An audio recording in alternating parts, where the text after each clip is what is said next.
멈춰! 그 노래! 어디서 배웠나? 출신 운전기사가 도로가 막히자 무심코 노래를 흥얼거렸어요. 고아원 할머니가 매일 밤 불러주시던 자장가였습니다. 그런데요, 뒷좌석에서 서류 넘기는 소리가 멈추었어요.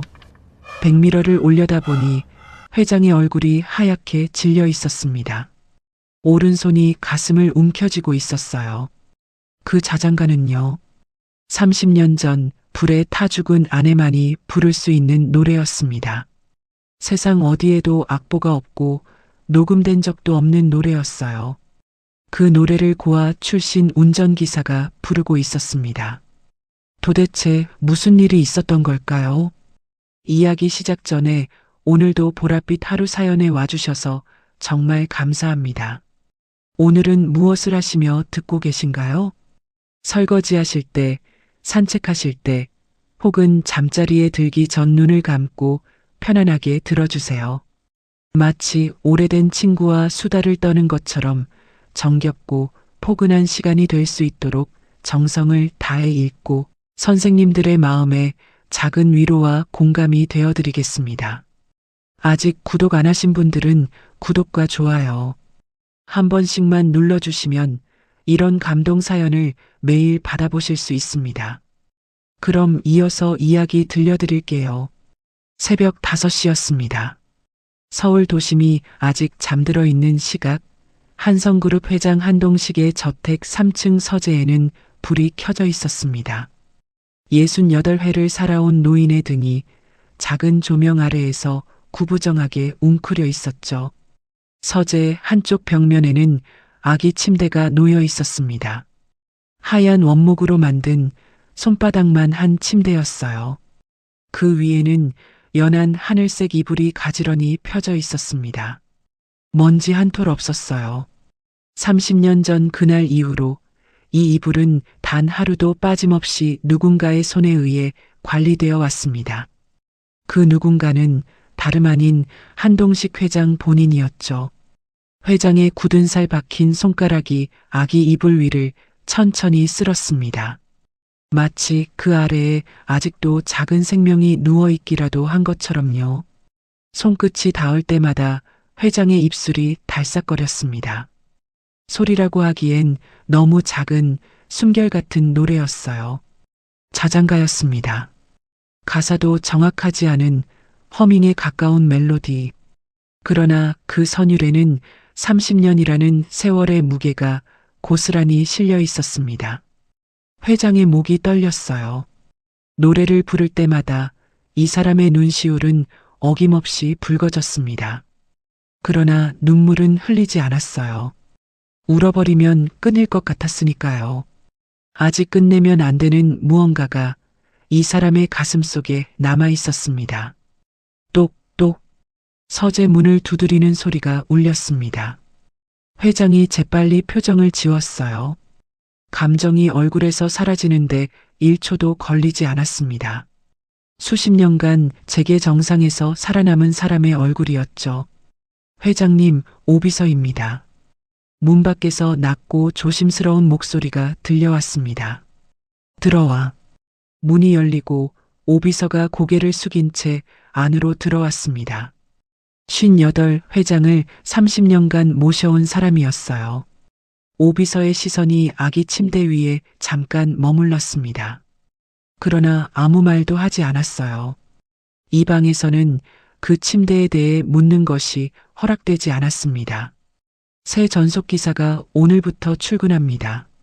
한준혁이라는 청년인데 전에 택시 운전을 했고 무사고 경력 8년입니다. 회장은 서류를 바라보지도 않았습니다. 알아서 해. 관심이 없다는 뜻이었죠. 오비서는 고개를 숙이고 물러났습니다. 서재에 다시 정적이 내려앉았어요. 회장의 시선이 아기 침대로 돌아갔습니다. 굳은 살 박힌 손가락이 다시 하늘색 이불을 쓸었어요. 입술이 달싹였습니다. 자장가가 다시 시작되었습니다. 30년째 이 새벽 의식은 단 하루도 빠진 적이 없었습니다. 같은 날 아침 7시 한성그룹 본사 지하 2층 차고는 형광등 불빛 아래 조용히 잠들어 있었습니다. 검은색 세단 세대가 나란히 서 있었어요. 그중 가운데 차가 회장 전용 차량이었습니다. 번호판 외에는 아무런 표시도 없었죠. 화려함 대신 단정함을 택한 차였습니다. 차 주인의 성격을 닮아 있었어요. 지하차고 입구에 한 청년이 서 있었습니다. 한준혁, 32살. 양복을 입고 있었지만 어딘가 어색했어요. 소매가 살짝 짧았습니다. 빌려 입은 옷이었거든요. 구두도 새 것이었지만 싸구려 합성 가죽이라 걸을 때마다 뻣뻣한 소리가 났습니다. 그래도 준혁은 옷매무새를 한 번 더 고쳐 잡았어요. 구겨진 부분을 손바닥으로 꾹꾹 눌렀습니다. 이 사람은 가진 것이 없는 대신 가진 것을 정성껏 다루는 습관이 있었죠. 차고 관리인이 다가왔습니다. 50대 중반, 이 지하에서만 10년을 보낸 사람이었어요. 자네가 새 기사? 이름이 한준혁입니다. 한준혁? 좋아. 딱 3가지만 기억해. 하나, 말 걸지 마. 둘, 눈 마주치지 마. 셋, 라디오 절대 틀지 마.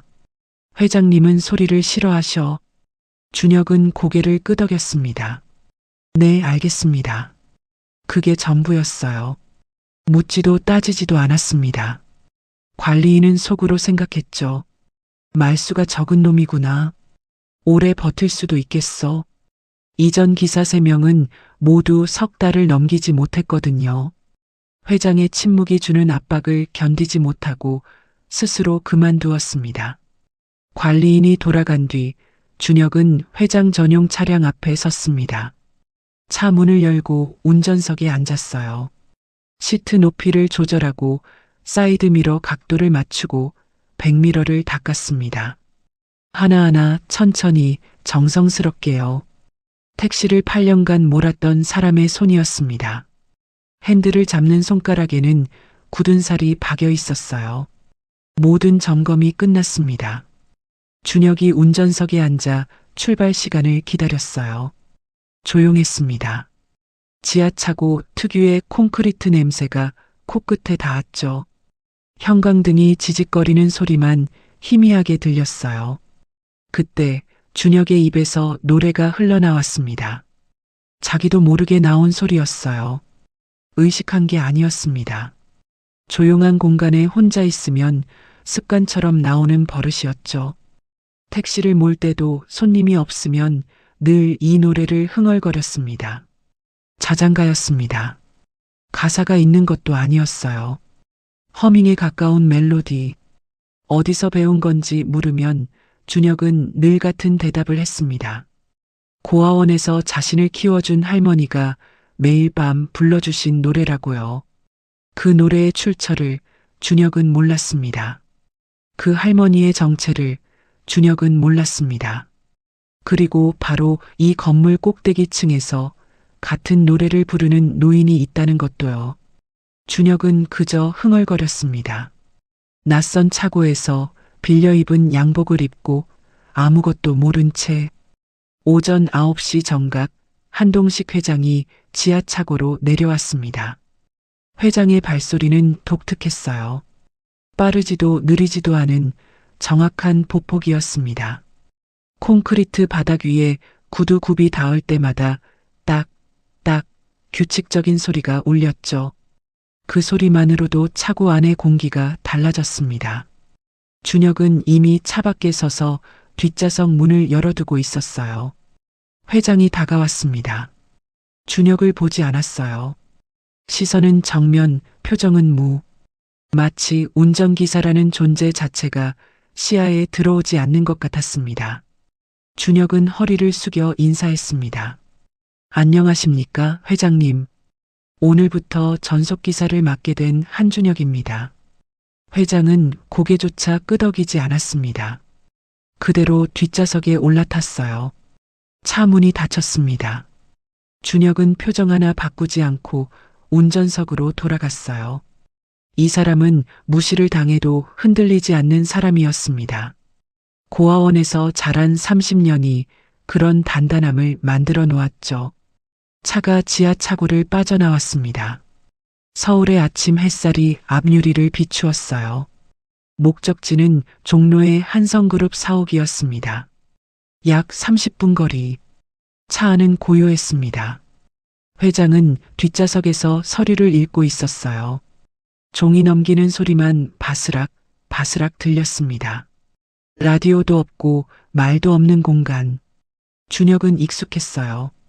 택시를 몰 때도 말없는 손님이 편했거든요. 침묵은 준혁에게 적이 아니었습니다. 문제는 그 다음이었어요. 도로가 막혔습니다. 출근 시간 정체. 차가 거의 멈추다시피 느릿느릿 움직였죠. 준혁의 시선은 앞을 향해 있었고 두 손은 핸들 위에 가지런히 놓여 있었습니다. 조용한 시간이 길어졌어요. 그러자 입술이 움직이기 시작했습니다. 준혁 본인도 깨닫지 못했어요.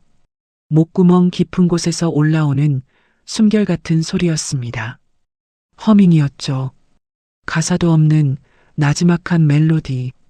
조용한 차 안에 혼자 있을 때면 저절로 나오는 습관이었습니다. 오늘은 혼자가 아니라는 걸 이 사람은 잊고 있었어요. 자장가가 차 안을 채웠습니다. 아주 작은 소리였어요. 에어컨 바람 소리에 묻힐 정도로 가느다란 멜로디. 그런데 그 소리가 뒷좌석에 닿은 순간 종이 넘기는 소리가 멈추었습니다. 바스락 소리가 사라졌어요. 대신 다른 소리가 들렸습니다. 종이가 바르르 떨리는 소리. 회장의 손에 들린 서류가 흔들리고 있었어요. 종이를 쥔 손가락 마디가 하얗게 질려 있었습니다. 준혁은 눈치채지 못했습니다. 시선은 여전히 도로 위에 있었으니까요. 회장의 심장이 빠르게 뛰기 시작했습니다. 관자놀이에 핏줄이 붉어졌어요. 입술이 파르르 떨렸습니다. 30년 전의 기억이 번개처럼 머리를 관통했거든요. 어둠 속에서 아기를 재우며 아내가 불러주던 세상에서 단 한 곡뿐인 그 노래. 멈춰.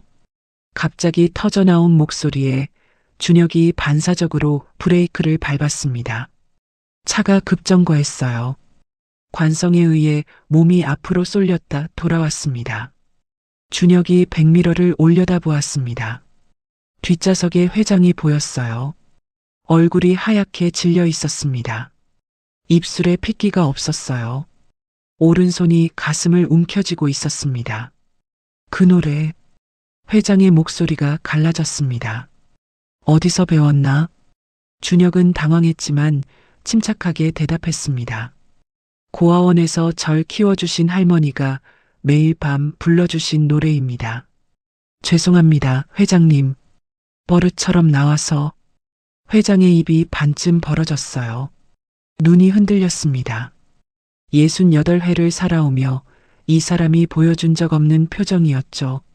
놀람도 분노도 아닌 30년간 봉인해 두었던 무언가가 갑자기 뚜껑이 열린 그런 얼굴이었습니다. 회장의 오른손이 가슴을 더 세게 움켜쥐었어요. 손등에 핏줄이 솟아올랐습니다. 그 자장가는 세상에 단 한 사람만 알던 노래였습니다. 30년 전 불에 타 죽은 아내 정순만이 부를 수 있었던 노래. 악보도 없고 녹음도 없는 정순이 스스로 만들어 아기에게만 불러주던 노래였어요. 그 노래를 고아원 출신 운전기사가 부르고 있었습니다. 회장의 눈에 핏줄이 섰습니다. 입술이 소리 없이 움직였어요. 정순아. 그 이름이 30년 만에 이 사람의 입술 위로 올라왔습니다. 사이렌 소리가 서울 도심을 가르고 있었습니다. 준혁은 두 손으로 핸들을 움켜쥔 채 가장 가까운 병원을 향해 달리고 있었어요.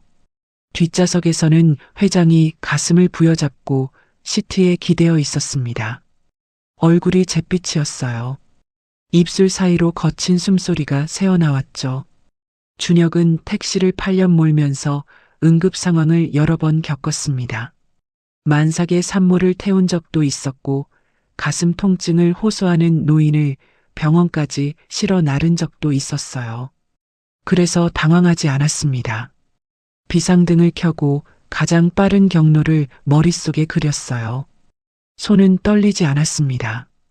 이 사람은 위기 앞에서 오히려 차분해지는 사람이었거든요. 8분 만에 병원 응급실 앞에 도착했습니다. 준혁이 차에서 뛰어내려 뒷문을 열고 회장의 몸을 부축했어요. 회장의 체중이 준혁의 어깨 위로 실렸습니다. 무거웠어요. 그러나 준혁은 비틀거리지 않았습니다. 고아원에서 어린 동생들을 업고 다니던 소년이 30년이 지나 아버지를 안아 올리고 있었죠. 물론 준혁은 그 사실을 알지 못했습니다. 응급실 문이 열렸어요. 의료진이 달려왔습니다. 스트레처가 밀려나오고 회장이 그 위에 눕혀졌어요. 산소 마스크가 씌워지고 심전도 패드가 가슴에 붙었습니다. 삐, 삐, 삐. 심박 모니터 소리가 규칙적으로 울렸어요. 의사가 소리쳤습니다. 급성 부정맥입니다. 바로 처치합니다. 커튼이 쳐졌어요. 준혁은 그 앞에 서서 발을 옮기지 못했습니다. 첫 출근 첫 운행에서 이런 일이 벌어질 줄은 몰랐어요. 준혁의 머릿속에는 회장의 얼굴이 떠올랐습니다. 하얗게 질린 낯빛, 가슴을 움켜쥔 손, 그리고 갈라진 목소리로 물었던 그 한마디. 그 노래 어디서 배웠나? 무슨 뜻이었을까요? 자장가 하나에 왜 저렇게까지 반응한 걸까요? 준혁은 알 수 없었습니다. 30분이 흘렀어요. 1시간이 지났습니다. 응급실 복도 플라스틱 의자에 앉아있던 준혁의 앞에 오비서가 나타났습니다. 숨이 차 있었어요. 서둘러 달려온 게 분명했습니다. 넥타이가 비뚤어져 있었거든요. 30년간 회장을 모시면서 이 사람의 넥타이가 비뚤어진 적은 거의 없었습니다. 상태가 어떻습니까? 급성 부정맥이라고 했습니다. 지금 처치 중이에요. 오비서가 긴 한숨을 내쉬었어요. 그러고는 준혁을 물끄러미 바라보았습니다. 눈빛이 묘했어요. 경계도 아니고 의심도 아닌 무언가를 확인하려는 듯한 시선이었습니다. 준혁 씨, 차 안에서 무슨 일이 있었나? 준혁은 솔직하게 대답했어요. 제가 실수로 노래를 흥얼거렸습니다. 소리내지 말라는 주의를 들었는데 습관이 나와버렸어요. 그 직후에 회장님이 갑자기 무슨 노래였나? 준혁은 잠깐 머뭇거렸습니다. 대단한 노래가 아니었거든요. 그냥 고아원 할머니가 불러주시던 자장가. 제목도 가사도 모르는 멜로디만 남은 노래. 준혁이 입을 열어 그 멜로디를 나지막하게 흥얼거렸습니다. 오비서의 얼굴이 굳어졌어요. 입술이 반쯤 벌어졌습니다. 눈이 커졌어요. 이 사람도 이 노래를 알고 있었던 겁니다. 30년 전이었습니다. 한동식 회장과 김정순의 결혼식. 오비서는 그 자리에 있었어요. 하객들 앞에서 신부 정순이 웃으며 노래를 불렀습니다. 우리 아기가 태어나면 이 노래를 불러줄 거예요. 정순이 직접 만든 자장가였죠. 악보도 없고 가사도 즉흥이었어요. 세상에서 정순만 알고 정순만 부를 수 있는 노래. 그 노래를 고아원 출신 운전기사가 흥얼거리고 있었습니다. 오비서의 등골이 서늘해졌습니다.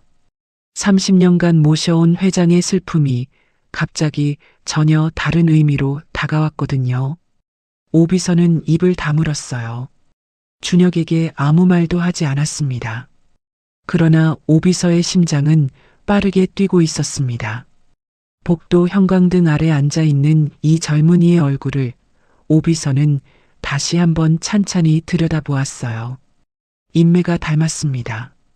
30년 전 결혼식에서 노래를 부르던 그 신부의 인매를요. 응급실 복도에 발소리가 울렸습니다. 한태주 부회장이었어요. 62살 한동식 회장의 친동생이었습니다.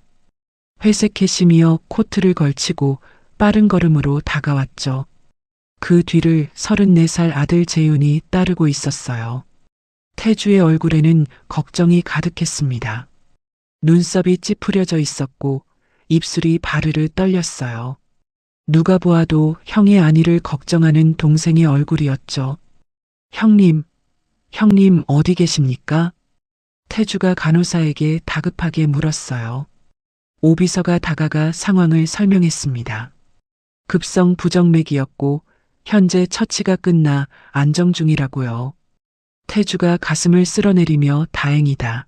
다행이야라고 중얼거렸습니다. 그런데 말이에요. 태주가 재윤 쪽으로 반걸음 물러서는 순간 그 얼굴에서 걱정이 벗겨졌습니다. 마치 마스크를 벗듯이요. 눈빛이 차갑게 가라앉았어요. 태주가 재윤의 귀에 입술을 가져다 대고 속삭였습니다. 아버지 쓰러지신 거 타이밍 좋다. 후견인 심판 청구 서류 준비해. 재윤이 고개를 끄덕였어요. 아버지와 닮은 차가운 눈이었지만 아버지보다 거친 눈이었습니다. 참을성이 없는 사람의 눈이었죠. 재윤이 복도를 걸어가다가 플라스틱 의자에 앉아있는 준혁을 발견했어요. 빌려 입은 양복에 싸구려 합성 가죽 구두. 재윤의 시선이 위에서 아래로 훑었습니다. 값을 매기는 눈이었어요. 그리고 그 값이 형편없다고 판단한 눈이었죠. 야! 재윤이 준혁 앞에 섰습니다. 팔짱을 끼고 턱을 치켜들었어요. 넌 뭐야? 기사? 준혁이 자리에서 일어났습니다. 네, 오늘부터 회장님 전속 기사를 맡게 된 한준혁입니다. 한준혁? 고아원 출신이라며? 준혁의 어깨가 미세하게 굳었습니다.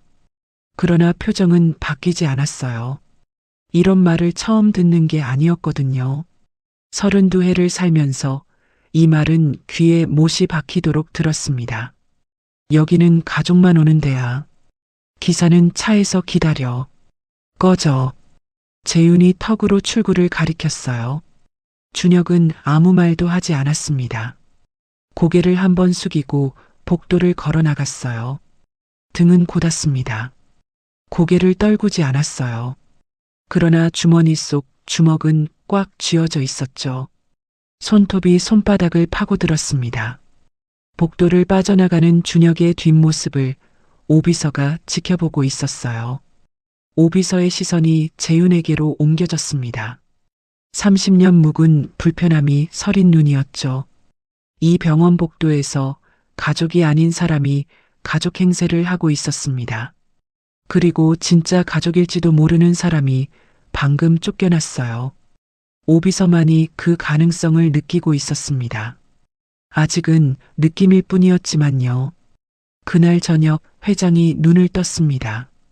병실 천장에 하얀 형광등이 흐릿하게 보였어요. 심박 모니터가 규칙적으로 삐삐 소리를 내고 있었습니다. 왼팔에는 수액줄이 꽂혀 있었죠. 회장은 천천히 고개를 돌렸어요. 병실 소파에 오비서가 앉아 있었습니다. 등을 꼿꼿이 세운 채 졸지도 않고 기다리고 있었죠. 얼마나 됐나? 8시간입니다, 회장님. 회장이 천천히 상체를 일으켰어요. 오비서가 달려가 등을 받쳤습니다. 회장이 손을 들어 괜찮다는 뜻으로 저었어요. 이 사람은 남에게 기대는 것을 싫어했습니다. 30년간 혼자 서 있던 사람이었으니까요. 태주는 다녀가셨습니다. 내일 다시 오신다고요. 회장은 고개를 끄덕였어요. 표정이 없었습니다. 동생에 대한 감정이 어떤 것인지 이 얼굴만으로는 알 수가 없었죠. 침묵이 흘렀습니다. 회장이 입을 열었어요. 그 기사. 네. 해고하지 마라. 오비서는 놀라지 않았습니다. 이미 예감하고 있었거든요.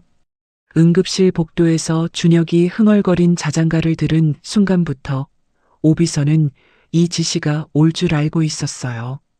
알겠습니다, 회장님. 회장이 병상 위에서 오비서를 바라보았습니다. 30년을 함께한 사람이었어요. 비서라기보다는 그림자에 가까운 존재였죠. 회장이 낮은 목소리로 말했습니다. 오비서, 내가 태어나면 서재 책상 왼쪽 두 번째 서랍을 가져와. 오비서의 눈이 미세하게 흔들렸어요. 그 서랍을 알고 있었거든요. 30년간 한 번도 열린 적이 없는 서랍. 열쇠는 회장의 목에 걸린 체인에 달려 있었습니다. 샤워를 할 때도 잠을 잘 때도 벗지 않는 체인이었죠. 이틀 뒤 회장이 퇴원했습니다. 저택 서재에 돌아온 회장은 목에서 체인을 벗었어요. 작은 열쇠가 손바닥 위에 놓였습니다. 손가락이 떨렸어요. 열쇠를 자물쇠에 넣는데 3번이나 실패했습니다. 4번째에야 딸깍 소리가 났죠. 서랍이 열렸습니다. 안에는 2가지가 있었어요. 하나는 불에 그을린 아기 손목 인식표. 플라스틱이 반쯤 녹아 글씨가 일그러져 있었지만 이름 석자는 읽을 수 있었습니다.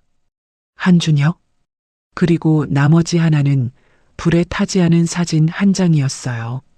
젊은 여자가 아기를 안고 웃고 있었습니다. 여자의 눈매가 초승달처럼 휘어져 있었죠. 김정순, 회장의 아내였습니다. 회장의 손가락이 사진 속 아내의 얼굴을 천천히 쓸었어요. 손끝이 닿을 때마다 손가락이 떨렸습니다. 입술이 달싹였어요. 정순아, 설마. 목소리가 갈라졌습니다.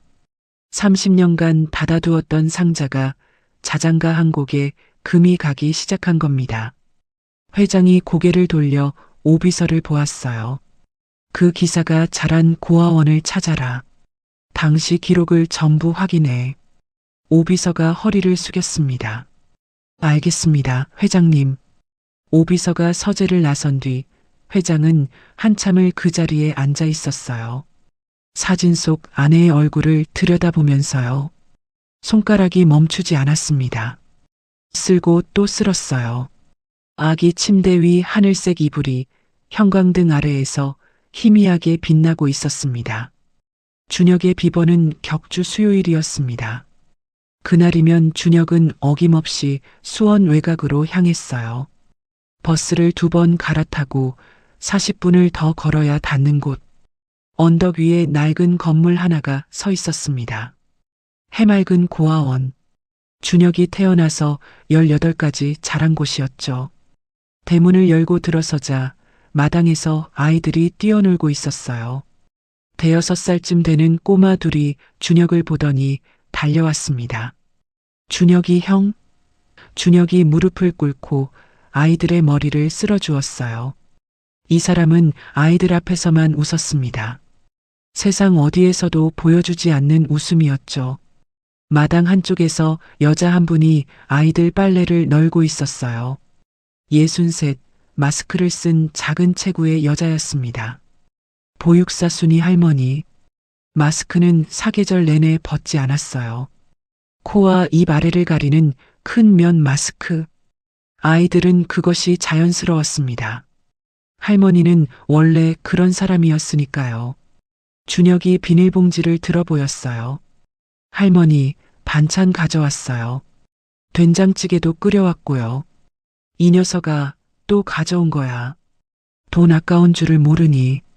할머니가 혀를 찼지만 마스크 위로 보이는 눈은 웃고 있었어요.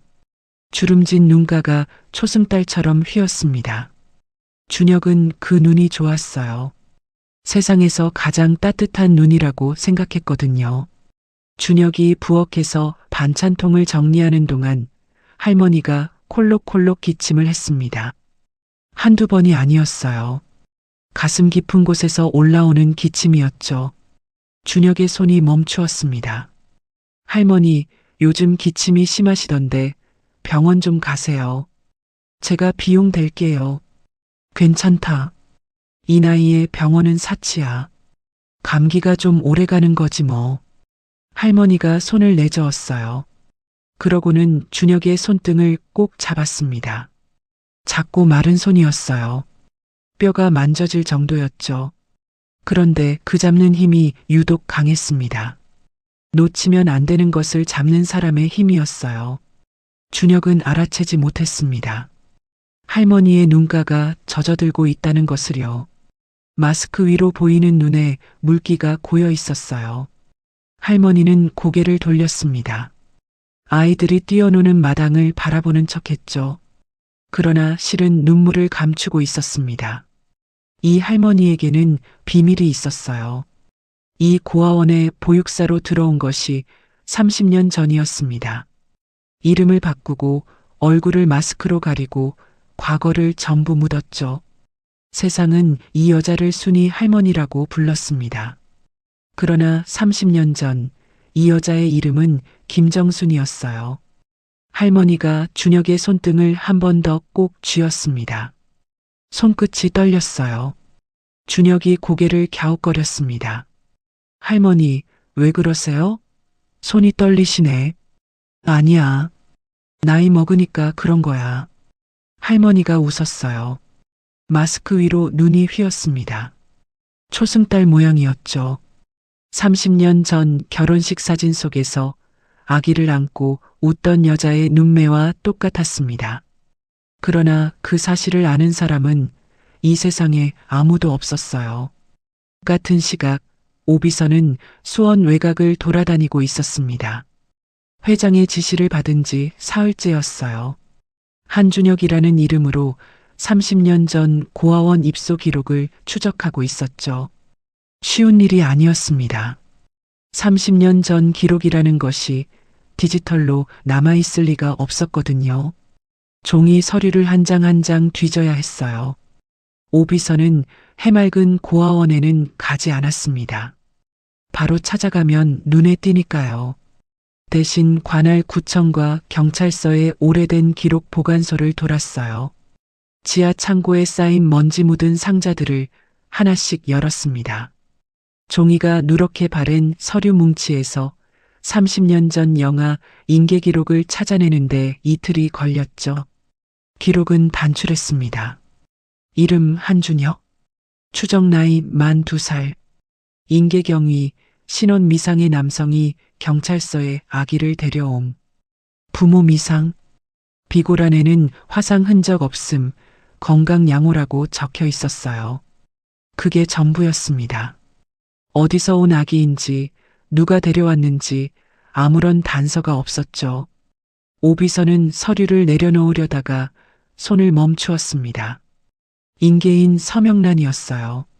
누군가 이름을 쓰다가 지운 흔적이 있었습니다. 볼펜으로 꾹 눌러 쓴 첫 획이 남아 있었어요. 위에서 아래로 내려긋고 오른쪽으로 빠지는 획. 한글 자음 히읗의 시작이었습니다. 그 다음 글자는 세게 긁어서 지워져 있었어요. 볼펜 잉크가 번져서 종이가 찢어질 뻔한 흔적이었죠. 이름을 쓰려다가 급하게 마음을 바꿔 지운 사람의 흔적. 오비서의 심장이 빠르게 뛰기 시작했습니다. 히읗으로 시작하는 성? 안. 우연이라고 하기에는 너무 불편한 일치였어요. 오비서는 서류를 사진으로 찍었습니다. 손이 미세하게 떨려서 초점이 2번이나 나갔어요. 세 번째에야 제대로 찍혔습니다. 30년 전 그날 밤 누군가가 2살배기 아기를 경찰서에 데려왔습니다. 이름을 쓰려다 지웠어요. 자기 성을 남길 뻔했죠. 실수였을 겁니다. 급하게 처리하느라 긴장한 사람의 실수. 오비서의 머릿속에 한 사람의 얼굴이 떠올랐습니다. 한태주. 30년 전 화재 당일 가장 먼저 현장에 도착한 사람. 형수와 조카의 사망을 가장 먼저 확인했다고 보고한 사람. 그 뒤로 회장의 오른팔이 되어 한성그룹 부회장 자리에 앉은 사람. 오비서는 고개를 저었어요. 아직 확신할 수 없었습니다. 증거가 아니라 의심이었으니까요. 그러나 가슴 한쪽이 서늘해지는 것은 막을 수 없었습니다. 오비서는 사진을 저장하고 기록 보관소를 나섰어요. 바깥은 이미 어두워져 있었습니다. 가로등 불빛 아래에서 오비서가 중얼거렸어요. 회장님, 이건 제가 생각한 것보다 훨씬 깊은 이야기일 수 있습니다. 그 말을 들을 사람은 아무도 없었습니다. 오비서는 코트깃을 세우고 어둠 속으로 걸어갔어요. 그 무렵 태주에게 전화 한 통이 걸려왔습니다. 한성그룹 본사 부회장실이었어요. 창밖으로 서울 야경이 펼쳐져 있었지만 태주의 눈에는 아무것도 들어오지 않았습니다. 전화기를 든 손에 힘이 잔뜩 들어가 있었거든요. 부회장님, 오비서가 수원 쪽을 돌아다니고 있습니다. 구청 기록 보관소에도 들렀고 관할 경찰서 지하 창고에도 갔습니다. 태주의 측근이었어요. 오비서의 움직임을 감시하도록 붙여놓은 사람이었습니다. 태주는 30년간 이런 식으로 살아왔어요. 형의 곁에 충직한 동생으로 서면서 동시에 형의 모든 움직임에 눈과 귀를 심어두는 삶이었죠. 전화를 끄는 태주의 얼굴이 굳어졌습니다. 입술을 깨물었어요. 이 사이로 바람이 새어나오는 소리가 났습니다. 수원, 고아원. 태주가 혼잣말을 내뱉었어요. 두 단어만으로 충분했습니다. 무엇을 찾고 있는지 태주는 단번에 알아챘거든요. 30년 전 자기 손으로 묻어버린 것을 누군가 파헤치기 시작한 겁니다. 태주의 등줄기에 식은땀이 흘렀습니다. 목덜미가 서늘해졌어요. 그러나 이 사람은 겁먹는 대신 계산을 시작하는 사람이었습니다. 두려움보다 머리가 먼저 움직이는 체질이었죠. 태주가 전화기를 다시 들었어요. 해맑은 고아원 원장에게 연락해. 30년 전 입소 기록, 원본이 남아있으면 전부 폐기하라고 전해. 이유는 묻지 말고. 기부금 얘기를 꺼내면 알아서 움직일 거야. 지시는 짧고 정확했습니다. 태주는 이런 일에 능숙했어요. 30년 전에도 그랬거든요. 불타는 집에서 형수와 조카가 살아있는 것을 확인한 뒤 태주는 두려워하는 대신 계산을 했습니다. 형수가 죽고 조카가 사라지면 형에게는 후계자가 없어진다. 후계자가 없으면 한성그룹은 결국 자기 아들 몫이 된다. 그 계산이 30년 전 모든 일의 시작이었죠. 태주가 창밖을 내다보았어요. 서울의 불빛이 반짝이고 있었습니다. 형, 미안하지만 이건 내 몫이야. 30년 전에도 그랬고 지금도 그래. 태주의 입꼬리가 살짝 올라갔습니다. 그러나 태주가 모르는 것이 하나 있었어요. 해맑은 고아원의 기록 보관함에서 핵심 서류 원본은 이미 사라진 지 오래였습니다. 정확히 말하면 사라진 게 아니라 옮겨진 거였죠. 30년 전 보육사로 들어온 첫날 밤에 한 여자가 그 서류들을 꺼냈어요. 화재 당일 아기를 경찰에 인계한 경위서, 인계인에 지워진 서명이 남은 원본 사본, 그리고 고아원 입소 당시 아기 몸에 남아있던 옷 조각 사진. 그 여자는 서류를 한 장 한 장 접어서 자신의 낡은 성경책 사이사이에 끼워 넣었습니다. 창세기와 출애굽기 사이에, 시편과 잠언 사이에 30년치 증거가 한 장씩 숨겨졌어요. 성경책 가죽 표지는 세월에 닳아 너덜너덜해졌지만 그 안의 서류는 한 장도 빠짐없이 보존되어 있었습니다. 순이 할머니의 성경책이었어요. 그 성경책은 지금 고아원 할머니 방 베개 밑에 놓여 있었습니다. 매일 밤 그 위에 머리를 대고 잠들었어요. 30년간 단 하루도 빠지지 않고요. 마치 증거가 아니라 아이를 품듯이 가슴 가까이 안고 잤습니다. 태주가 아무리 기록을 폐기해도 진짜 원본에는 손끝 하나 닿을 수 없었어요. 그날 이후 회장이 달라지기 시작했습니다. 변화는 아주 천천히 왔어요. 눈에 띄지 않을 만큼 작은 것들이었죠. 처음에는 백미러였습니다. 운행 중에 회장이 백미러를 통해 준혁의 뒷모습을 바라보는 횟수가 늘었어요. 서류를 읽다가도 문득 고개를 들어 운전석 쪽을 보았습니다. 준혁의 목덜미, 귀 뒤에 윤곽선, 핸들을 잡은 손가락 모양. 회장은 그런 것들을 오래 들여다보았어요. 그러다 어느 날 입이 열렸습니다. 준혁 씨. 준혁은 깜짝 놀랐어요. 출근한 지 3주째였는데 회장이 먼저 이름을 부른 것은 이번이 처음이었거든요.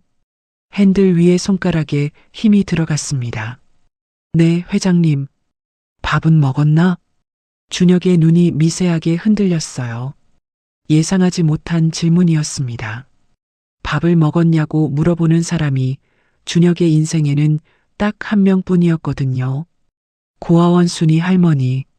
그 외에 이 세상 누구도 준혁에게 밥을 먹었느냐고 묻지 않았습니다. 네, 먹었습니다. 거짓말이지. 회장이 짧게 말했어요. 비서실에 말해놨으니까 출발 전에 사원식당에서 먹고 나와. 준혁의 목이 뜨거워졌습니다. 대답이 바로 나오지 않았어요. 30년을 살면서 윗사람에게 받아본 온기라고는 없었거든요. 고아원을 나온 뒤로는 아무도 이렇게 말해준 적이 없었습니다. 감사합니다, 회장님. 그날부터였어요.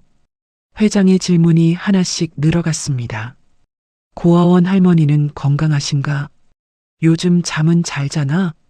차 안이 춥지 않은가? 질문은 늘 짧았고 대답을 강요하지 않았어요.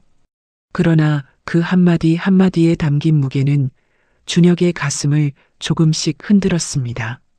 태어나서 한 번도 아버지를 가져본 적 없는 사람에게 이 물음들은 낯설고도 따뜻한 것이었어요.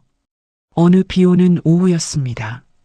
운행을 마치고 차고에 차를 세운 뒤 회장이 내리기 전에 말했어요. 준혁 씨, 자네 할머니 말이야. 한번 만나보고 싶구만. 준혁이 고개를 돌렸습니다. 백미러 속 회장의 얼굴이 보였어요. 딱딱한 표정이었지만 눈가에 물기가 어려 있었습니다. 준혁은 그것을 보았어요. 그러나 무슨 뜻인지는 몰랐습니다. 할머니를요? 그래. 자네를 키워준 분이니까. 준혁의 심장이 두근거렸어요. 이유를 알 수 없는 떨림이었습니다. 이 사람이 왜 자신의 할머니를 만나고 싶어 하는지 준혁은 이해할 수 없었어요. 그런데도 가슴 한쪽이 아렸습니다. 마치 오래전에 잃어버린 무언가가 아주 먼 곳에서 손을 흔들고 있는 것 같았거든요. 준혁은 그 감각의 정체를 몰랐습니다. 그것이 혈육의 끌림이라는 걸 이 사람은 아직 알지 못했어요. 그 변화를 가장 먼저 눈치챈 것은 재윤이었습니다. 한성그룹 전무 한재윤, 34살 태주의 아들이었죠. 이 사람은 날카로운 감각을 가지고 있었어요. 다만 그 감각이 좋은 방향으로 쓰이는 일은 드물었습니다. 자기 이익에 위협이 되는 것을 탐지하는 데만 뛰어났거든요. 재윤이 이상함을 느낀 건 본사 로비에서였어요. 회장이 엘리베이터에서 내리며 뒤따르는 준혁에게 고개를 살짝 돌려 무언가를 말했습니다. 짧은 한마디였어요. 준혁이 고개를 숙이며 네, 회장님이라고 대답했죠. 그게 전부였습니다. 그러나 재윤의 눈은 다른 것을 포착했어요. 회장의 눈매였습니다. 기사에게 말을 건네는 회장의 눈이 부드러웠어요. 30년간 재윤이 단 한 번도 받아보지 못한 눈빛이었습니다. 명절에 큰아버지 앞에 서서 인사할 때도, 이사회에서 실적을 보고할 때도 회장의 눈은 항상 차가웠거든요. 그런데 고아원 출신 기사에게 저런 눈빛을 보내고 있었습니다. 재윤의 턱에 힘이 들어갔어요. 이가 갈리는 소리가 났습니다. 그날 오후 재윤이 지하차고로 내려왔습니다. 준혁이 차량 세차를 하고 있었어요. 소매를 걷어붙이고 물기를 닦고 있었죠. 재윤이 다가오는 발소리를 듣고 고개를 들었습니다. 전무님, 무슨 일이십니까? 재윤은 대답 대신 준혁의 멱살을 잡았어요. 한 손으로 양복깃을 움켜쥐고 콘크리트 기둥 쪽으로 밀어붙였습니다. 준혁의 등이 기둥에 부딪혔어요. 둔탁한 소리가 차고에 울렸죠. 등뼈에 통증이 번졌지만 준혁은 소리를 지르지 않았습니다. 고아 출신 기사가 회장님한테 작업을 거는 거야? 재윤의 눈에 핏줄이 서 있었어요. 침이 튀었습니다. 유산이라도 노리는 거냐? 거지 고아 주제에 분수를 몰라. 준혁의 주먹이 떨렸습니다. 오른손에 힘이 들어갔어요. 택시기사 8년, 이 정도 체격의 남자 하나는 제압할 수 있는 힘이었습니다. 그러나 준혁은 손을 올리지 않았어요. 이를 악물었습니다. 턱 근육이 단단하게 굳었죠. 저는 제 할 일을 할 뿐입니다. 전무님. 재윤이 준혁을 한 번 더 기둥에 밀어붙였어요. 양복깃이 찢어지는 소리가 났습니다. 빌려 입은 양복이었죠. 준혁이 가진 유일한 양복이었어요. 다시 한번 회장님 앞에서 기어오르면 그때는 기사 자리가 아니라 뼈가 부러질 줄 알아. 재윤이 손을 놓고 돌아갔습니다. 구두 소리가 멀어졌어요. 준혁은 기둥에 등을 기댄 채 한참을 서 있었습니다. 찢어진 양복깃을 내려다보았어요. 손가락이 떨리고 있었습니다. 분노 때문이 아니었어요. 익숙함 때문이었습니다. 이런 일은 처음이 아니었거든요. 고아라는 세 글자가 주는 무게를 이 사람은 30년째 짊어지고 있었습니다. 준혁의 주머니 속 주먹이 천천히 풀렸어요. 참는 것이 몸에 밴 사람의 손이었습니다. 사흘 뒤 한성그룹 본사 임원 회의실이었습니다. 태주가 긴급 이사회를 소집했어요. 안건은 경영 승계 구조 정비였습니다.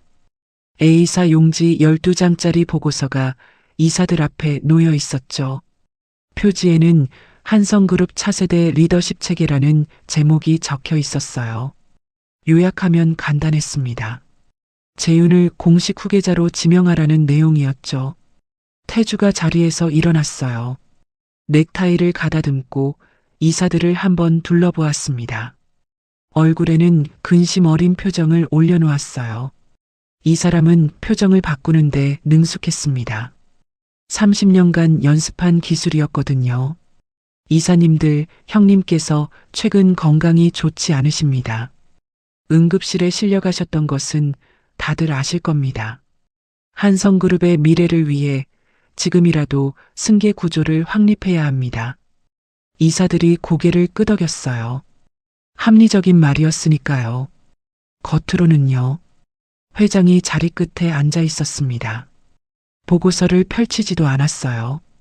한 장도 넘기지 않은 채 태주를 바라보고 있었습니다. 눈빛이 차가웠어요.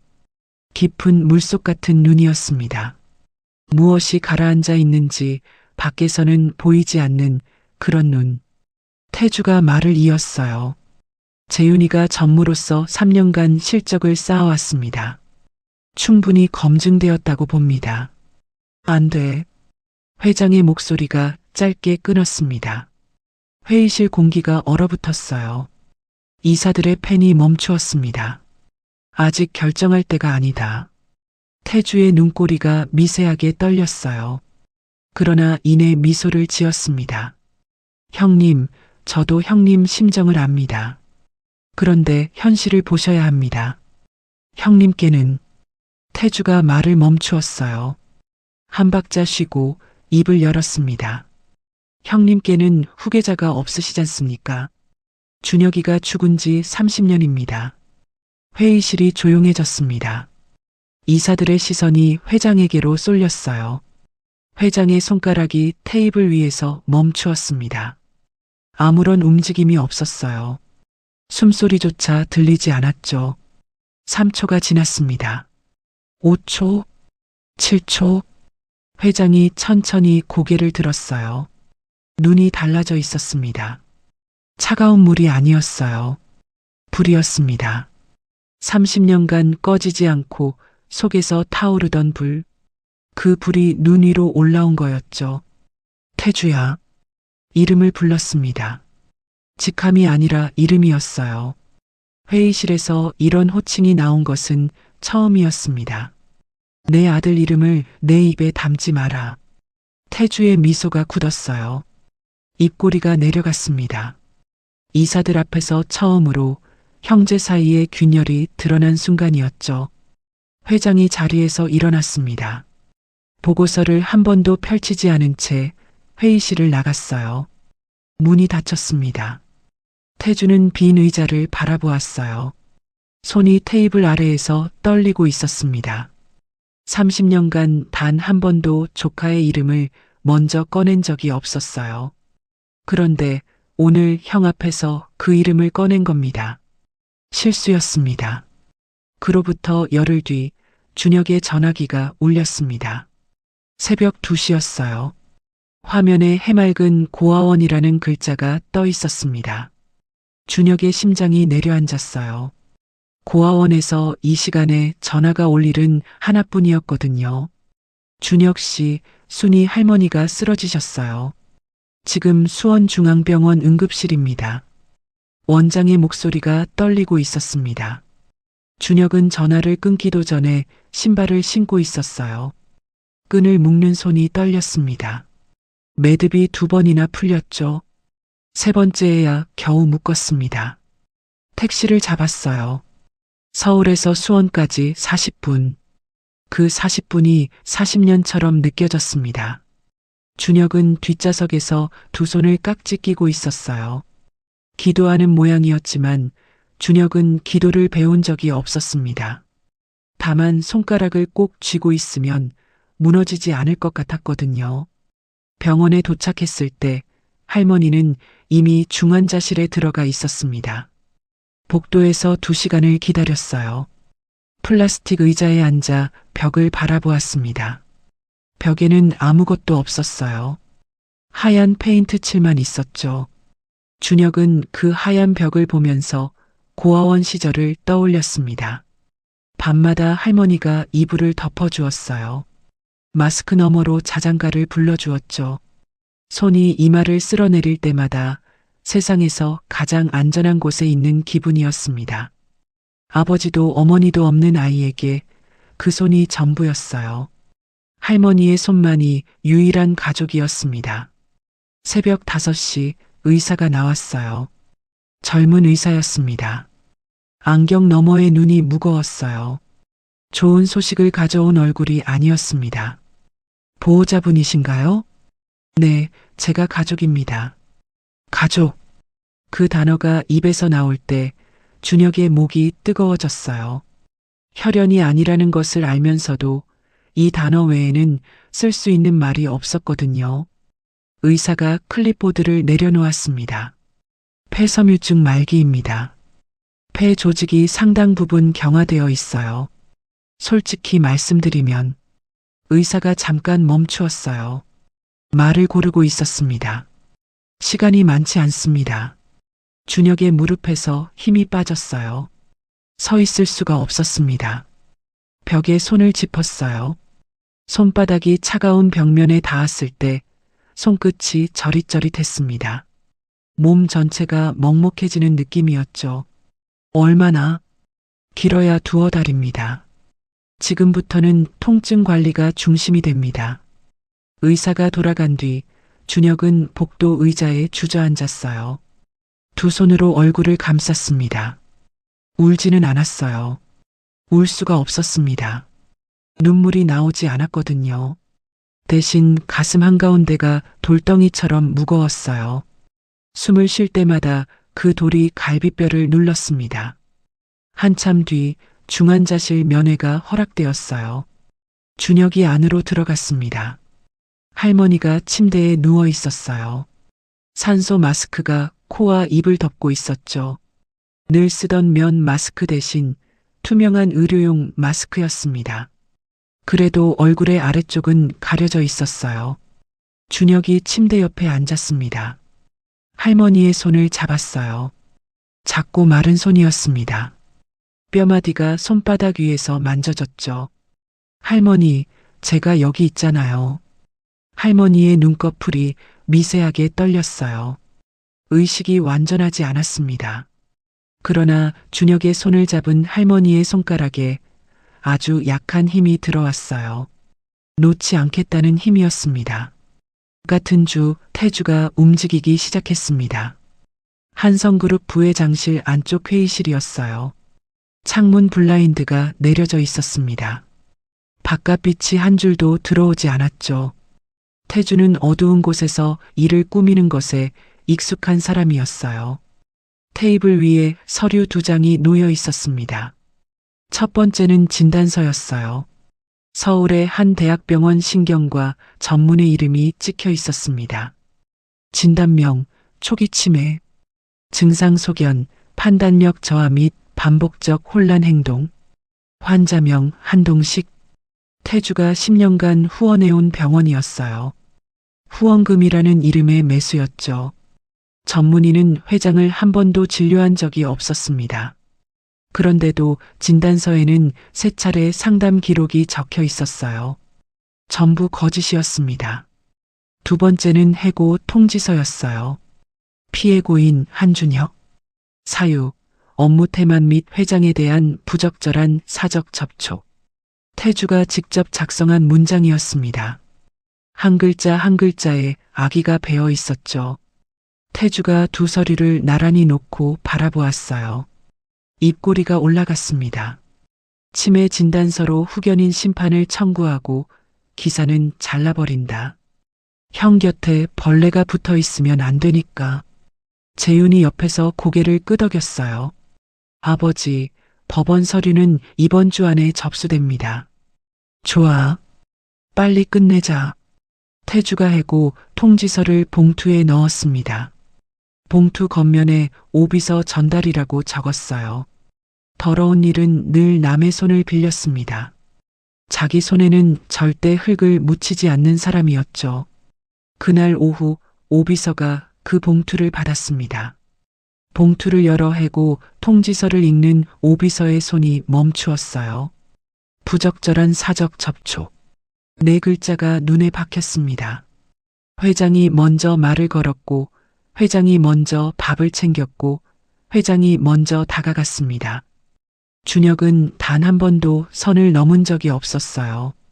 그런데 해고 사유가 부적절한 접촉이라니. 오비서의 주머니에는 다른 것이 하나 더 있었습니다. 회장이 병원에서 퇴원하던 날 몰래 건넨 메모였어요.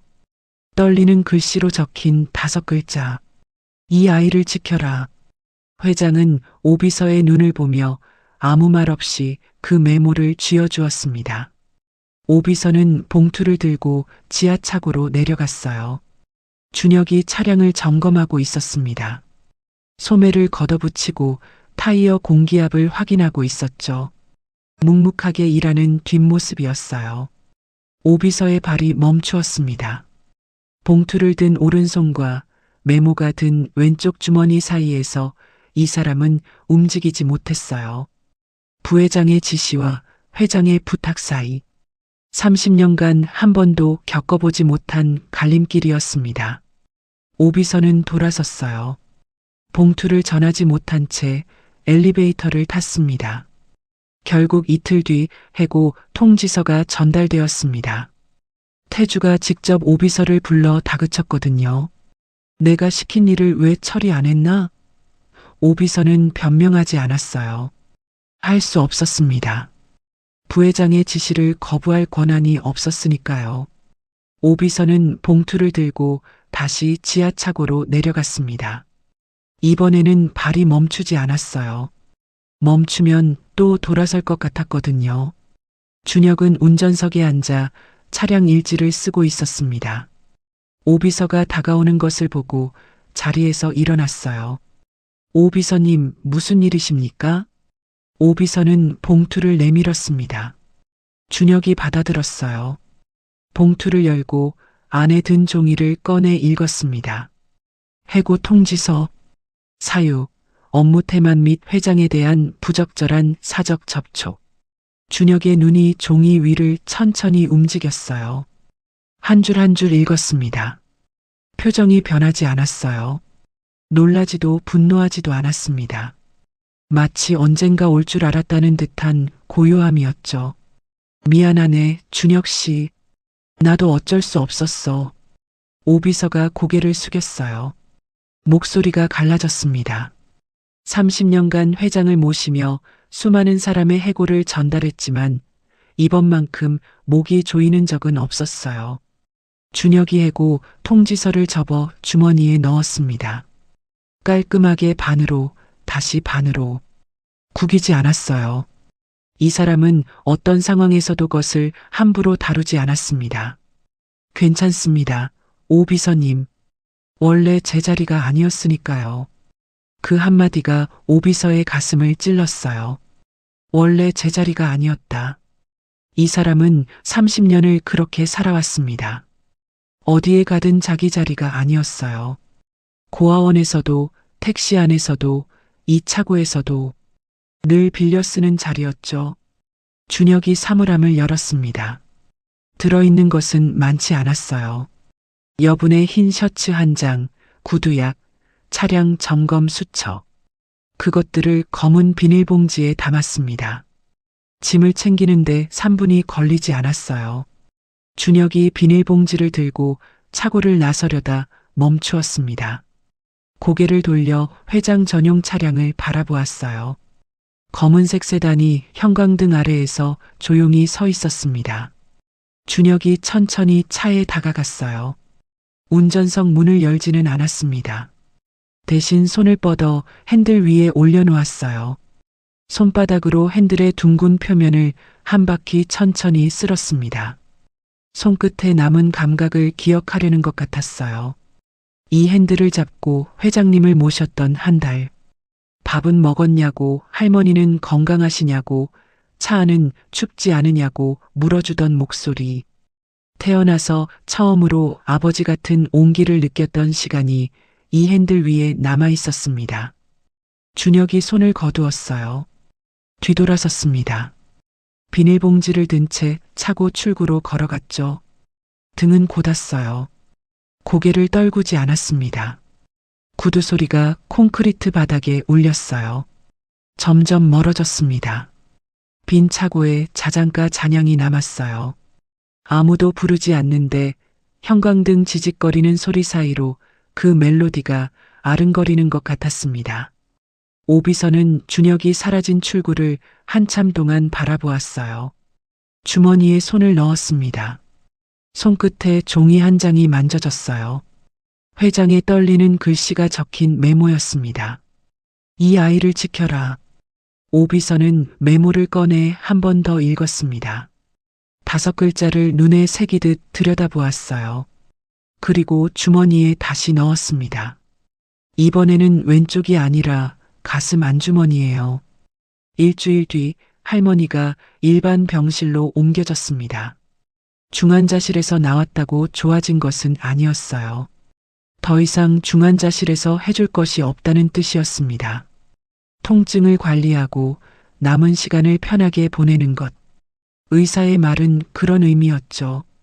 준혁은 매일 병원에 왔어요. 해고된 뒤라 시간은 많았습니다.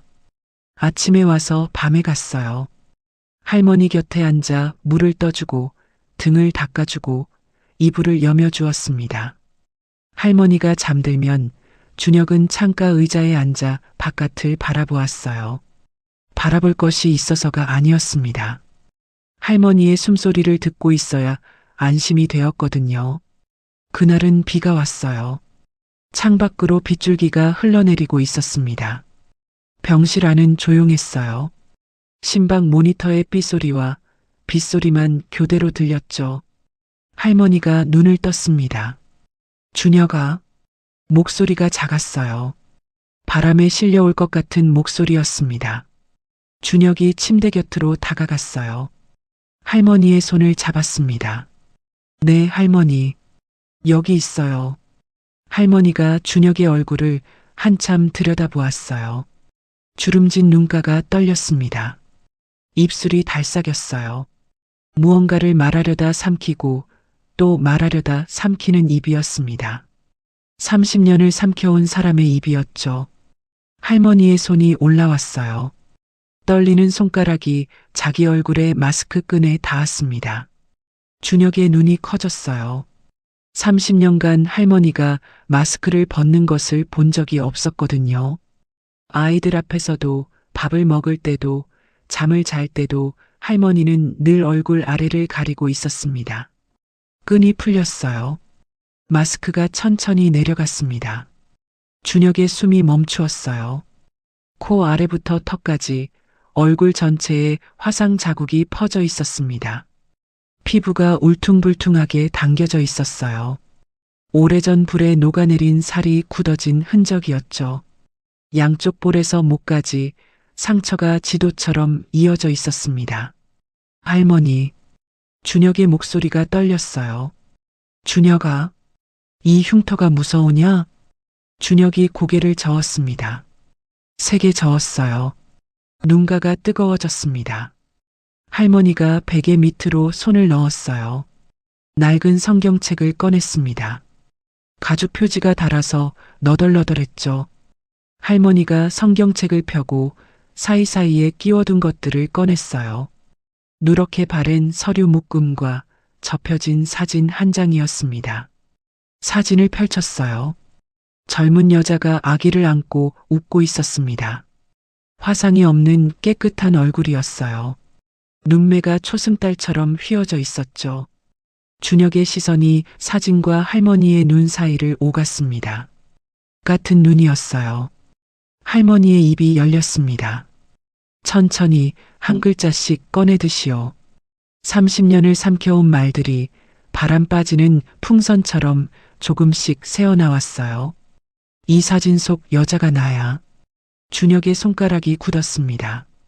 사진을 든 손에서 핏기가 빠졌어요. 할머니가 천장을 바라보았습니다. 눈이 먼 곳을 보고 있었어요. 30년 전 그날 밤으로 돌아간 눈이었죠. 그날 밤 집에 불이 났어. 너는 2살이었어.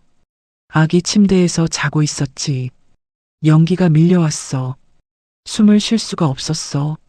너를 이불로 감싸 안고 2층 창문에서 뛰어내렸어. 할머니의 목소리가 잔잔했습니다. 울지 않았어요.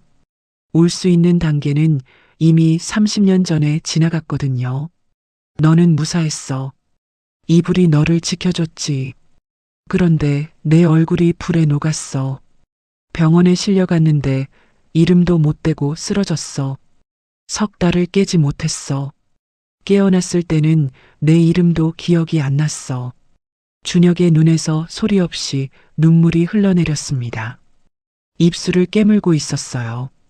아무 말도 할 수 없었거든요. 기억이 돌아오는데 2년이 걸렸어. 서울로 올라왔을 때 내 아버지의 동생이 기다리고 있었어. 할머니의 눈이 흔들렸어요.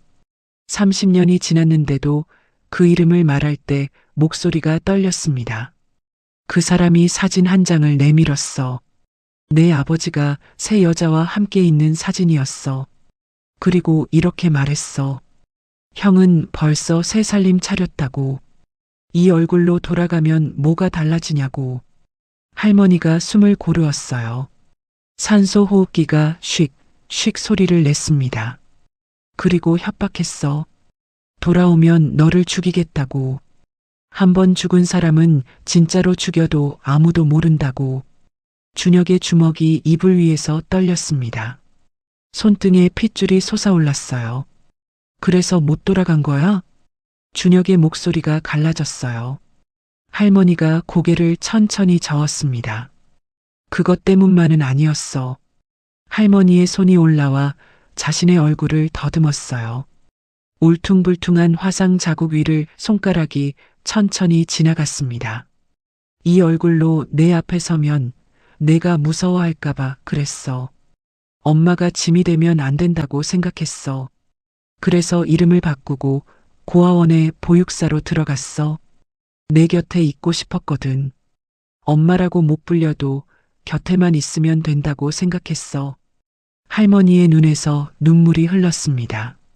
화상 자국 위로 눈물이 굴러내렸어요. 울퉁불퉁한 피부 위에 물줄기가 갈라졌습니다. 밤마다 내 이마를 쓸어내리면서 자장가를 불렀어. 엄마라고 부르고 싶었어. 딱 한 번만이라도. 준혁의 몸이 앞으로 꺾였습니다. 할머니의 손을 두 손으로 감싸 쥐었어요. 이마를 그 손등 위에 대었습니다. 뜨거운 것이 눈에서 쏟아졌어요. 소리가 나지 않았습니다. 울음이 목에 걸려서 나오지 못하는 거였죠. 할머니의 손이 준혁의 머리를 쓸었습니다. 30년간 잠든 아이의 이마를 쓸던 바로 그 손이었어요. 미안하다, 아들아. 엄마가 미안하다. 준혁은 한참을 그 자세로 있었습니다. 이마를 할머니의 손등에 댄 채 꼼짝도 하지 못했어요. 눈에서 흘러내린 것이 할머니의 손가락 사이로 스며들었습니다. 뜨거웠어요. 30년치 온도가 한꺼번에 쏟아지는 것 같았죠. 병실 창밖에서 빗소리가 들렸습니다. 심박 모니터가 삐삐 규칙적으로 울렸어요. 그 두 소리 사이에 준혁의 숨소리가 끼어 있었습니다. 들이쉬고 내쉬고 겨우 숨을 쉬고 있었어요. 얼마가 지났을까요? 준혁이 천천히 고개를 들었습니다. 할머니의 얼굴이 보였어요. 마스크가 없는 얼굴, 코 아래부터 턱까지 퍼진 화상 자국, 그 위로 눈물 자국이 말라가고 있었습니다. 그런데 준혁의 눈에는 흉터가 보이지 않았어요. 매일 밤 자장가를 불러주던 눈이 보였습니다. 이불을 덮어주던 손이 보였습니다. 기침을 하면서도 괜찮다고, 감기가 오래가는 거라고 웃던 입이 보였어요. 준혁의 시선이 성경책 위의 서류 묶음으로 내려갔습니다. 이건 30년 동안 모은 거야. 할머니가 준혁의 손을 잡은 채 말했어요. 목소리에 힘이 없었지만 눈빛은 단단했습니다. 고아원에 들어간 첫날 밤에 내 입소 기록을 꺼냈어. 원본을 사본으로 떠두었지. 그때부터 하나씩 모았어. 준혁이 서류를 한 장씩 펼쳤습니다. 첫 번째는 화재 당일 CCTV 캡처 사진이었어요. 불타는 건물 앞에 서 있는 남자의 뒷모습이 찍혀 있었습니다. 소방차보다 먼저 도착한 사람. 화재 신고 시각보다 7분 빠른 타임 스탬프가 찍혀 있었죠. 사진 속 남자의 체형은 태주와 일치했어요. 두 번째는 위조 사망 신고서 사본이었습니다. 사망자 김정순, 사망자 한준혁, 신고인 한태주, 사인 화재에 의한 사망. 할머니가 기억을 되찾고 서울에 올라왔을 때 구청에서 떼어온 서류였어요.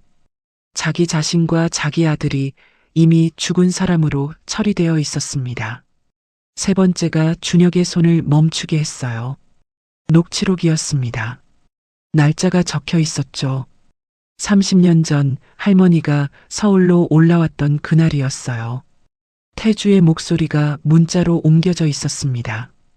형수, 돌아오면 준혁이가 사고로 죽을 수도 있어. 한 번 죽은 사람은 진짜로 죽여도 아무도 안 찾거든. 준혁의 손이 떨렸습니다. 종이가 바르르 흔들렸어요. 손가락 끝이 하얗게 질려 있었습니다. 분노였어요. 30년간 이 사람의 몸속에 존재하지 않았던 감정이 솟아오르고 있었습니다. 어머니는 이걸 30년 동안 혼자 안고 계셨던 겁니까? 준혁의 입에서 그 단어가 나왔습니다. 할머니가 아니라 어머니. 의식한 것이 아니었어요. 목구멍 깊은 곳에서 저절로 올라온 말이었습니다. 30년간 이 사람의 몸 어딘가에 잠들어 있던 단어가 비로소 깨어난 거였죠. 할머니의 눈이 크게 떠졌어요. 입술이 벌어졌습니다. 눈물이 다시 쏟아졌어요. 이번에는 소리가 났습니다. 목 안쪽에서 끌려 올라오는 짐승 같은 울음이었어요. 30년 동안 한 번도 울지 못했던 사람의 울음이었습니다. 할머니가 준혁의 머리를 끌어안았어요. 마른 팔에 남은 힘을 전부 써서 안았습니다. 준혁의 얼굴이 할머니의 가슴에 묻혔어요. 자장가가 흘러나왔습니다. 떨리는 목소리였어요. 음정이 흔들렸습니다. 숨이 차서 끊어지기도 했죠. 그래도 멈추지 않았어요. 30년 만에 처음으로 아들의 눈을 보며 부르는 자장가였으니까요. 병실 창으로 빗줄기가 쏟아졌습니다. 그 빗소리 사이로 어머니의 자장가가 새어나왔어요. 이사회 당일이었습니다. 한성그룹 본사 최상층 대회의실, 긴 타원형 테이블 양쪽으로 이사 23명이 앉아 있었어요. 테이블 위에는 물컵과 안건 서류가 놓여 있었습니다. 창밖으로 서울 하늘이 잿빛이었어요. 비가 올 것 같은 하늘이었죠. 태주가 테이블 상석에 서 있었습니다. 네이비색 양복에 은색 넥타이, 머리를 단정하게 넘기고 얼굴에는 근심 어린 표정을 올려놓았어요. 이 사람은 오늘 아침 거울 앞에서 이 표정을 3번 연습하고 왔습니다. 걱정하는 동생의 얼굴, 30년간 가장 많이 써먹은 가면이었죠. 이사님들, 오늘 이 자리를 마련한 것은 형님의 건강 때문입니다. 태주의 목소리가 회의실을 채웠어요. 낮고 무거운 톤이었습니다. 신뢰감을 주는 목소리였죠. 이 목소리로 30년간 이사들을 설득해왔어요. 태주가 서류 한 장을 들어 올렸습니다. 위조된 치매 진단서였어요. 형님께서 최근 인지 능력에 문제를 보이고 계십니다. 전문의 소견을 받았습니다. 초기 치매입니다. 이사들 사이에서 웅성거리는 소리가 퍼졌어요. 고개를 숙여 서류를 확인하는 사람, 안경을 고쳐 쓰는 사람, 옆 사람과 눈빛을 교환하는 사람. 회의실 공기가 무거워졌습니다. 저도 형님을 존경합니다. 그러나 한성그룹의 미래를 한 사람의 건강에 맡겨둘 수는 없습니다. 제가 후견인으로서 형님의 경영권을 대행하고 재윤이가 차세대 리더로서 태주의 연설이 물 흐르듯 이어졌어요. 한치의 막힘도 없었습니다. 준비된 대본이었거든요. 회장은 테이블 끝자리에 앉아 있었습니다. 입을 열지 않았어요. 서류를 보지도 않았습니다. 두 손을 테이블 위에 가지런히 올려놓고 태주를 바라보고 있었죠. 눈이 깊었어요. 감정이 읽히지 않는 눈이었습니다. 30년간 동생의 충성을 믿었던 눈인지, 30년간 동생의 배신을 의심했던 눈인지, 이 순간에도 알 수 없었어요. 재윤이 아버지 옆에 서서 입을 열었습니다. 저 한재윤은 한성그룹의 미래를 위해 최선을 다하겠습니다. 큰아버지의 뜻을 이어. 그때 회장이 미세하게 움직였어요. 고개를 오른쪽으로 돌려 옆에 서 있는 오비서를 보았습니다. 눈빛이 한번 깜빡였어요. 그것이 신호였습니다. 오비서가 허리를 숙여 회장의 귀에 입을 가져다 대었어요. 준비되었습니다, 회장님. 회장이 고개를 끄덕였습니다. 아주 작은 움직임이었어요. 이사들은 눈치채지 못했습니다. 태주도 재윤도 보지 못했어요. 그러나 오비서는 보았습니다. 회장의 입꼬리가 30년 만에 처음으로 아주 미세하게 올라가는 것을요. 이사회장 문이 열렸습니다. 23명의 시선이 일제히 문 쪽으로 쏠렸어요. 오비서가 먼저 들어왔습니다. 그 뒤로 한 사람이 서 있었어요. 검은 양복을 입은 청년이었습니다. 빌려 입은 옷이 아니었어요. 오비서가 준비해준 양복이었죠. 어깨에 딱 맞았습니다. 한준혁이었어요. 재윤이 먼저 반응했습니다. 의자가 뒤로 밀리며 끼익 소리가 났어요. 고아, 기사가 왜 여기 있어? 재윤의 목소리가 회의실을 찢었습니다. 얼굴이 불그락 푸르락 변했어요. 이 사람은 감정이 올라오면 머리보다 입이 먼저 움직이는 체질이었죠. 태주가 아들의 팔을 잡았지만 이미 늦었습니다. 고아 기사. 그 세 글자가 이사 23명의 귀에 박혔어요. 준혁은 재윤을 보지 않았습니다. 시선이 흔들리지 않았어요. 천천히 테이블 앞으로 걸어갔습니다. 구두 소리가 카페 뒤에 묻혔죠. 소리 없는 발걸음이었어요. 준혁이 품에서 낡은 성경책을 꺼냈습니다. 가죽 표지가 너덜너덜한 30년 된 책이었어요. 테이블 위에 내려놓는 소리가 둔탁하게 울렸습니다. 책의 무게가 아니었어요. 30년의 무게였죠. 성경책을 펼쳤습니다. 사이사이에 끼워진 서류가 한 장씩 꺼내졌어요. 첫 번째, 화재 당일 CCTV 캡처 사진. 소방차보다 7분 먼저 도착한 남자의 뒷모습. 준혁이 사진을 테이블 위에 밀어놓았어요. 이사들의 시선이 내려갔습니다. 두 번째, 위조 사망 신고서. 사망자 김정순, 사망자 한준혁. 신고인 한태주. 준혁이 두 번째 서류를 그 옆에 놓았어요. 이사들의 얼굴이 굳어지기 시작했습니다. 세 번째, 협박 녹취록. 태주의 목소리가 문자로 옮겨진 종이였어요. 돌아오면 준혁이가 사고로 죽을 수도 있어. 이사들 중 한 명이 입을 손으로 가렸습니다. 태주의 얼굴에서 핏기가 빠졌어요. 입술이 파르르 떨렸습니다. 테이블 아래에서 두 손이 서로를 움켜쥐고 있었죠. 30년간 완벽하게 유지해온 가면에 균열이 번지고 있었습니다. 이건 조작이야. 저 고아가 꾸며낸 거라고. 태주가 소리쳤어요. 목소리가 갈라졌습니다. 30년간 단 한 번도 이사들 앞에서 소리를 지른 적 없는 사람이었어요. 그것만으로도 이사들은 알아챘습니다.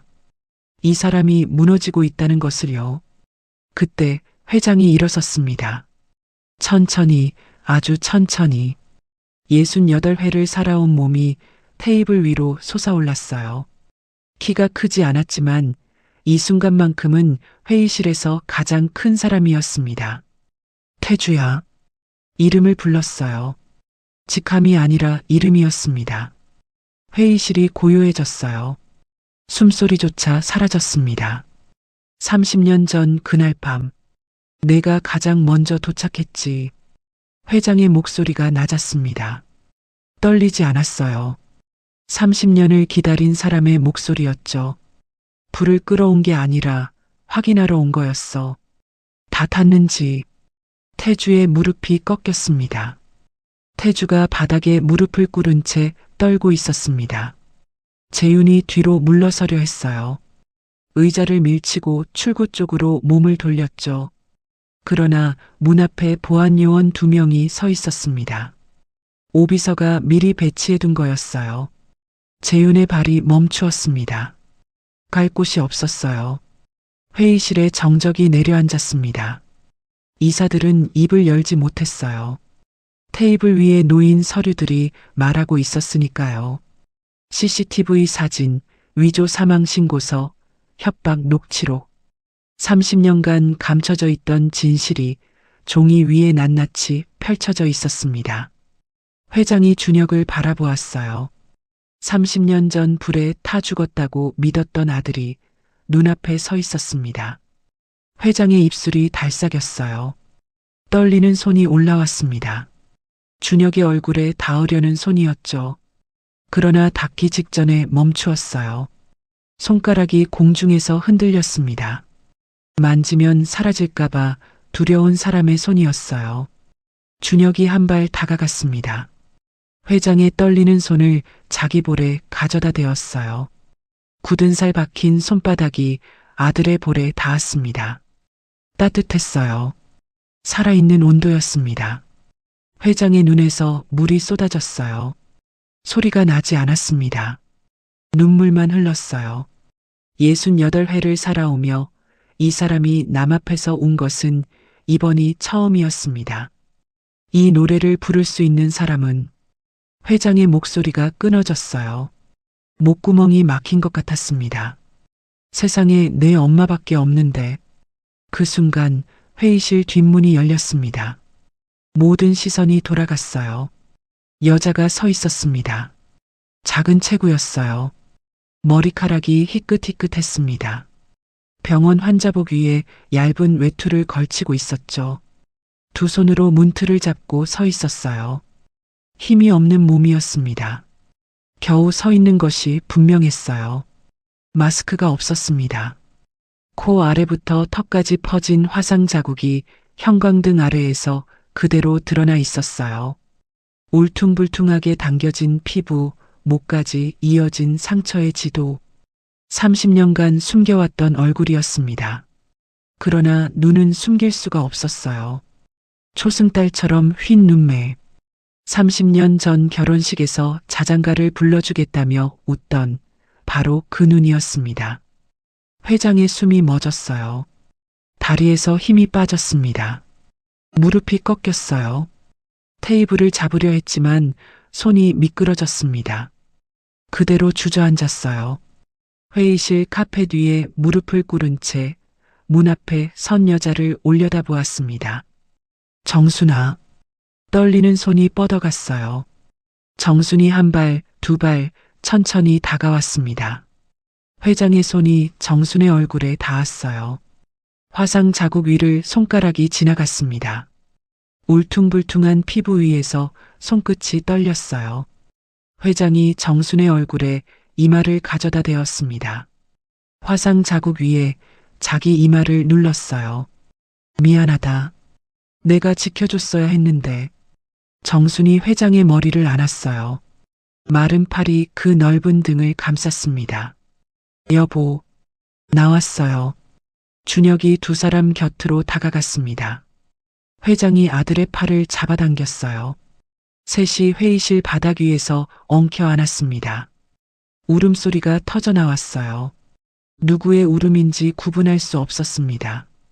셋의 울음이 하나로 섞여 있었거든요. 이사회장 23명의 이사 중 눈물을 흘리지 않은 사람은 단 2명뿐이었습니다. 바닥에 무릎 꿇은 태주와 보안요원에게 붙들린 재윤이었어요. 6달이 지났습니다. 계절이 2번 바뀌었어요. 여름이 지나고 가을이 왔습니다. 서울의 은행나무가 노랗게 물들어 있었죠. 한태주와 한재윤은 구속 기소되었습니다. 혐의는 문서 위조, 사기, 협박, 유기. 30년 전 영하 6위부터 위조 사망 신고, 치매 진단서 조작까지 모든 것이 법정에 올라갔어요. 태주는 첫 공판에서 무죄를 주장했습니다. 그러나 성경책 속 증거들 앞에서 그 주장은 젖은 종이처럼 찢어졌죠. 재윤은 아버지보다 먼저 무너졌어요. 두 번째 공판에서 고개를 떨구고 모든 혐의를 인정했습니다. 법정을 나서는 재윤의 뒷모습은 지하. 차고에서 준혁의 멱살을 잡던 그 사람과 같은 사람이라고는 믿기 어려웠어요. 정수는 수술을 받았습니다. 폐섬유증 치료를 위한 폐이식 수술이었어요. 회장이 국내 최고의 의료진을 수소문했습니다. 수술은 8시간이 걸렸어요. 준혁은 수술실 앞 복도에서 8시간을 서서 기다렸습니다. 앉지 않았어요. 앉으면 잠들 것 같았고 잠들면 어머니가 사라질 것 같았거든요. 30년을 잃어버렸던 사람은 한순간도 놓치는 것이 두려웠습니다. 수술은 성공했어요. 완치는 아니었지만 시간을 벌었습니다. 의사는 앞으로 관리를 잘하시면 충분히 일상생활이 가능합니다라고 말했어요. 준혁은 그 말을 듣고서야 비로소 의자에 앉았습니다. 다리에 힘이 풀렸거든요. 정수는 회장의 저택으로 돌아왔습니다. 30년 만이었어요. 현관문을 열고 들어서는 정순의 발이 멈추었습니다. 거실이 달라져 있었어요. 가구도 바뀌고 벽지도 바뀌었죠. 그러나 한 가지는 그대로였어요. 3층 서재에 올라갔을 때 정순의 눈에서 눈물이 쏟아졌습니다. 아기 침대가 있었거든요. 하늘색 이불이 가지런히 펴져 있었어요. 먼지 한 톨 없이 관리된 침대. 30년간 단 하루도 빠짐없이 누군가의 손에 의해 지켜져 온 자리였습니다. 정수는 그 이불 위에 손을 얹었어요. 회장이 매일 새벽 쓸어내리던 바로 그 자리를요. 이불에서 남편의 온기가 느껴지는 것 같았습니다. 30년치 새벽이 이 이불 위에 쌓여 있었어요. 한성그룹은 준혁을 정식 후계자로 발표했습니다. 기자회견장에서 회장이 직접 마이크를 잡았어요. 제 아들 한준혁입니다. 그 한마디뿐이었습니다. 더 길게 말하려 했지만 목이 메어 이어가지 못했어요. 준혁이 아버지 옆에 서서 고개를 숙여 인사했습니다. 카메라 플래시가 쏟아졌죠. 준혁은 눈이 부셨지만 눈을 감지 않았어요.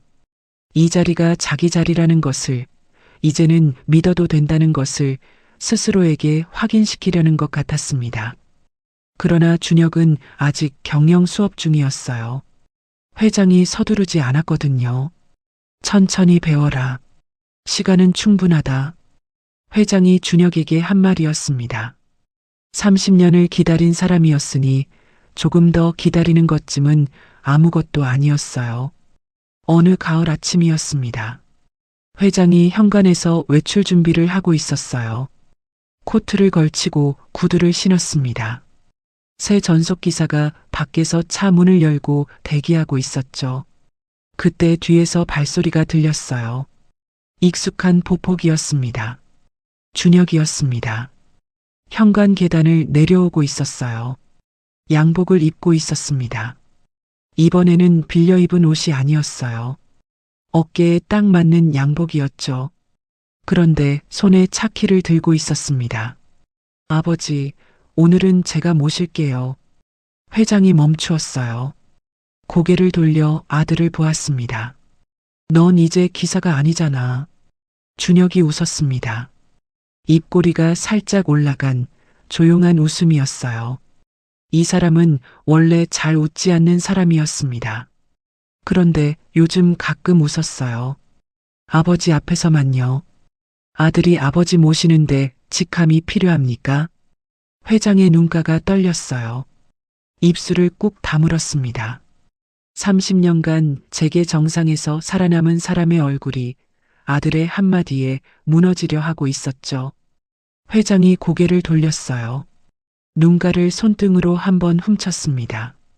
빠르게, 아무도 못 본 척할 수 있을 만큼 빠르게요. 새 전속기사가 뒷좌석 문을 열고 기다리고 있었습니다. 회장이 차에 다가갔어요. 그러나 뒷좌석 문 앞에서 발을 멈추었습니다. 한 박자 쉬었어요. 그리고 뒷좌석을 지나쳐 조수석 문을 열었습니다. 아들 옆자리였어요. 준혁이 운전석에 앉았습니다. 핸들 위에 두 손을 올렸어요. 굳은 살 박힌 손이었습니다. 택시를 8년 몰고 회장 전용 차량을 한 달 몰았던 손이었죠.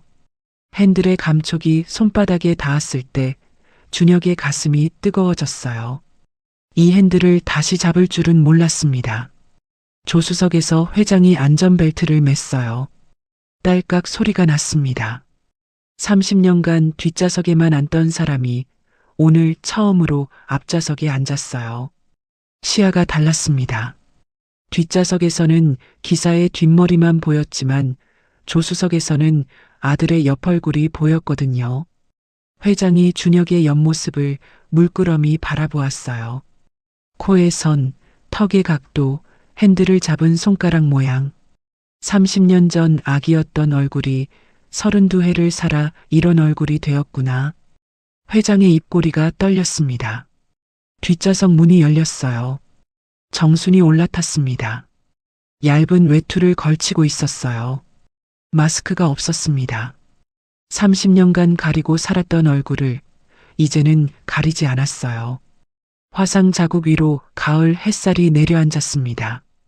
정수는 창가에 앉아 안전벨트를 맸어요. 다 탔어요? 준혁이 백미러를 올려다보았어요. 백미러 안에 어머니의 얼굴이 비쳤습니다. 초승달 눈이 웃고 있었어요. 조수석에서는 아버지의 옆모습이 보였죠. 차가 출발했습니다. 은행나무 가로수 사이로 검은 세단이 미끄러져 나갔어요. 노란 잎이 바람에 흩날렸습니다. 창밖 풍경이 천천히 흘러갔죠. 뒷좌석에서 소리가 들렸어요. 자장가였습니다. 정순이 창밖을 바라보며 흥얼거리고 있었어요. 가사도 없는 허밍에 가까운 멜로디. 30년 전 아기에게 불러주던 바로 그 노래였습니다. 준혁의 입이 움직이기 시작했어요. 무의식이 아니었습니다. 이번에는 알고 부르는 거였어요. 어머니의 노래에 아들의 목소리가 포개졌습니다. 두 사람의 멜로디가 차 안을 채웠어요. 회장이 눈을 감았습니다. 조수석에 기대어 아들이 모는 차 안에서 아내와 아들이 함께 부르는 자장가를 들었어요. 30년간 매일 새벽 혼자 부르던 노래가 오늘은 셋이 함께 부르는 노래가 되었습니다. 회장의 감긴 눈가로 물기가 번졌어요. 그러나 이번에는 슬픈 눈물이 아니었습니다. 비나기 침대 앞에서 부르던 자장가는 이제 끝났습니다. 아기가 돌아왔으니까요. 여러분, 오늘 이야기 어떠셨나요? 참 오래 돌아왔습니다. 아무리 오래 걸려도, 아무리 멀리 떨어져 있어도 가족이라는 건 결국 돌아오는 거더라고요. 준혁이는 이제 더 이상 혼자가 아닙니다. 아버지의 조수석에 앉았고 어머니의 자장가를 함께 부릅니다. 30년간 비어있던 자리가 드디어 채워졌어요. 오늘의 사연은 어떠셨는지, 어디서 듣고 계신지 서울에서 듣고 있어요. 부산에서 듣고 있어요. 퇴근하며 듣고 있어요. 댓글로 꼭 알려주세요. 여러분의 한마디가 저희에게는 가장 큰 힘이 됩니다. 그리고 좋아요와 구독, 알림 설정까지 눌러주시면 다음 이야기도 가장 먼저 만나실 수 있습니다. 그럼 다음 사연에서 다시 뵐게요. 여러분, 오늘도 감사합니다.